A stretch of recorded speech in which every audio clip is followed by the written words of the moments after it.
What's going on, guys? Today we are going to be talking about something that cost nearly half $1,000 for one bottle. That's crazy. I hope I grab your attention because today we are talking about Parfums De Marley Sedley. This is probably one of the most popular from Parfums De Marley. I think it's second to none against Altair, which won Fragrance of the Year last year on Fragrantica. Winter scents usually are more mass appealing, more sexy and enticing than a summer fragrance. However, summer fragrances come across more clean, more enjoyable. Especially for something like this, I'm glad I have it because you can't really wear that many things above 80 or 90 degrees in the summer. Air starts to get heavy, if you wear something that's thick, it's not going to be enjoyable in the summer. However, this one captures a nice image very well. You can wear it in the summer, especially in the high heats. That's why I like it so much, because not many fragrances can do that. And that's kind of why I justified the price I paid, which was $250. I bought it off a friend. However, you can find this at a discounter. The cheapest I've found it for was around $180 for a tester. Now, the testers, there are some tweaks and twists to the bottles that you need to know about, and those are malfunctions. Now, those aren't anything related to the juice inside, typically just a misprinted box or a scratch or defect on the bottle. However, if you care that much to pay $80 more for a regular bottle, go for it. You know what? At this price point, I would kind of understand if you want the full presentation just to show off the image of a fragrance like this, but the box isn't really that interesting. I don't have it. I have a different Parfums De Marley box, and we will be talking about that one soon, so stay tuned. However, I can tell you, the PDM boxes are nothing special. This one opens up to be literally quite like sparkly Sprite, and it's going to open up to be lemon and lime with that sparkly touch on the underneath. And that's kind of why you can wear it in the high heat. It literally smells like a Sprite can, which ironically I have right here. So in the top, you are going to get lemon, mint, bergamot, grapefruit, and orange. While in the middle, you are going to get lavender, rosemary, geranium. While in the base, you're going to get ambroxan, sandalwood, cedar, vetiver, cashmeran, and patchouli. Now, obviously, there's a lot of citrus in the top, but it doesn't come across any amount of rindy. It's a great balance, honestly, between the mint and the citrus. I get a lot more of the grapefruit and bergamot and lemon rather than orange. However, the mint totally balances it out, makes it fresh and not rindy. I can't really pick up any of the middle notes, especially in the dry down. It gets more woody, more ambroxan, and patchouli, obviously. However, I don't really get any of the lavender or rosemary or geranium. That's not to look down upon, though. This fragrance is amazing.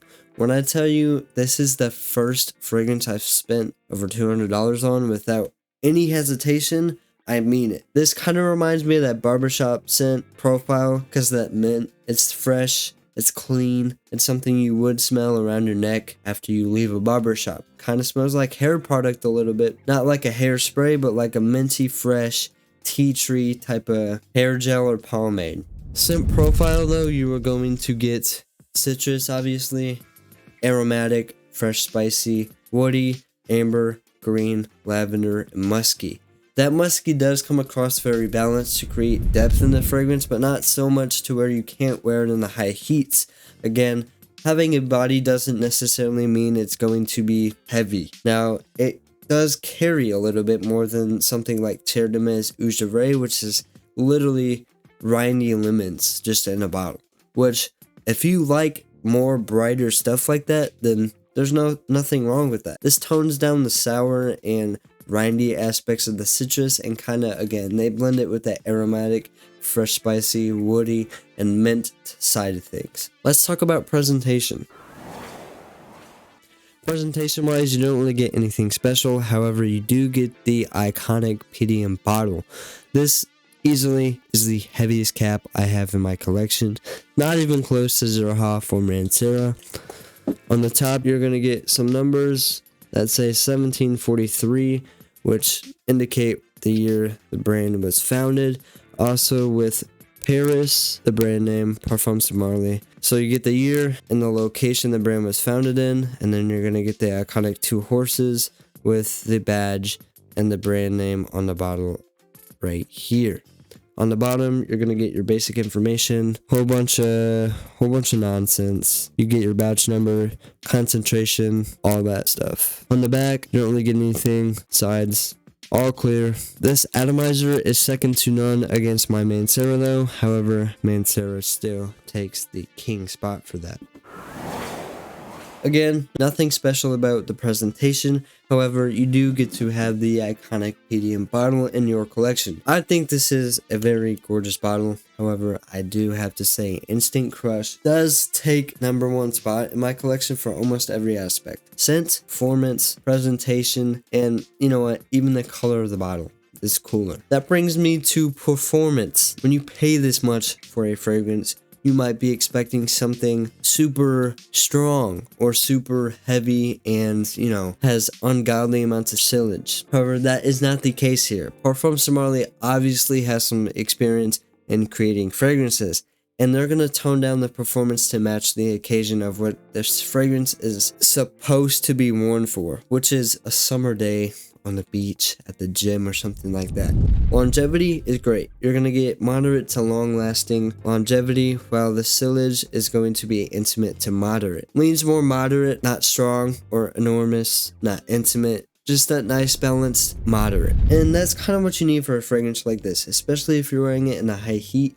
You don't want something that's, you know, it's hard to make a fragrance that's heavily performing without being thick, nauseating at some. This is a pretty linear fragrance, however, in my opinion. I justify the price I paid for this, and I will probably be picking up another bottle. This stuff is so easy to wear. And again, it's a staple and an icon for the fragrance community. And I think it's definitely above greenley. However, if you do like more green fragrances, obviously you're gonna like greenley more. That brings me to my other point. To me, you don't get very much green. However, the mint obviously is going to provide a green type of note in there. Overall, this fragrance is a masterpiece. And I haven't said that for many fragrances. I don't think I've said that at all on this channel. However, performance is taken into consideration, scent profile taken into consideration, and just overall what you're going to be using it for. That's what it's crafted towards.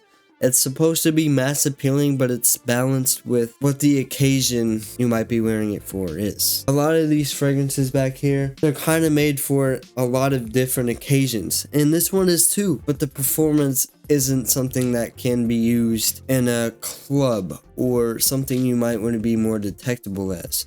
You can definitely smell this stuff. Do not get me wrong. But again, it's nowhere near the performance as something like Alexandria 2, Instant Crush, Red Tobacco, or any of that stuff. Again, it is crafted for what it is. It's a nice, warm summer fragrance that you are going to be happy with. I just would not recommend scooping it up as your only fragrance, especially if you want to put more money towards something else. And you can buy 6 good fragrances for the amount I paid for this one. So I would definitely value and weigh your options at that point. However, if you can and want to, I would pick this up. I do like this stuff and I can recommend it to you guys. However, do not waste your money on fragrances. You only need a couple and it doesn't cost much to smell good. It's okay if you use body mist or Axe. Axe smells good. It just might not be pleasing to some. This is. I haven't met a single person that doesn't like this stuff. I'll see you guys in the next one. Peace.